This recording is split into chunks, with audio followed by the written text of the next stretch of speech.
Don't listen to me about what vaccines to give your dog. In this video, I'm going to explain what vaccines I would give my puppy and what vaccines I wouldn't.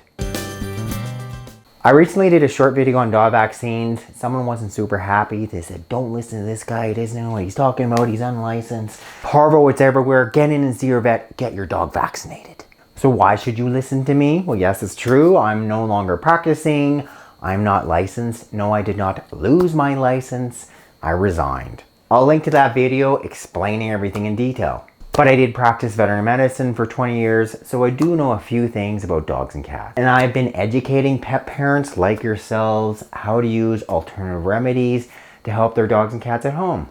And I think I can offer something on this subject. You don't need to listen to me, but this is what I'm going to do when I get a puppy. What few vaccines he or she's going to get.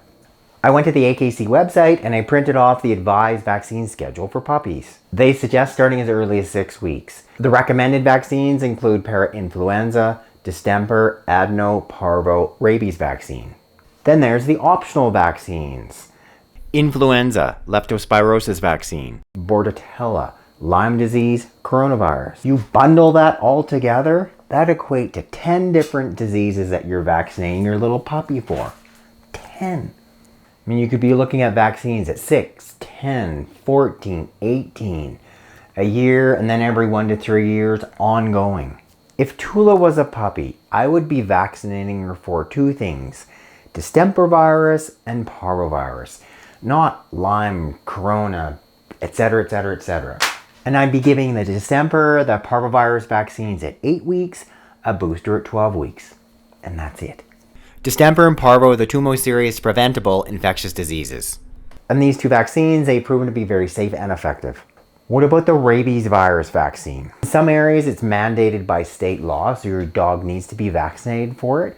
So if they do, at the very least, wait until your puppy is 6 months of age before he or she gets that vaccine. And then at 1 year of age, little Tula, I will be doing titer testing to see if she has protective levels of antibodies to protect against parvovirus, to protect against distemper virus. If she did, no further vaccines.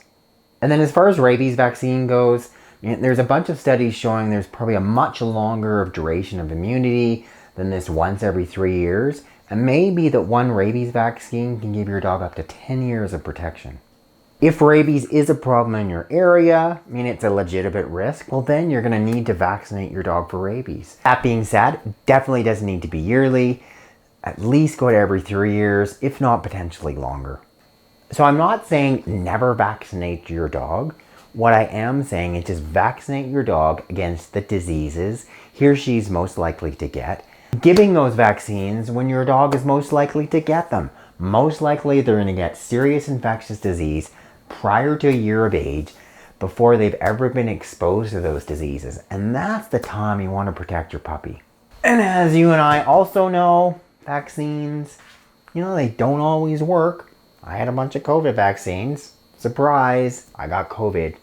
So that's my 2 cents. What vaccines to give, what vaccines to not give your dog.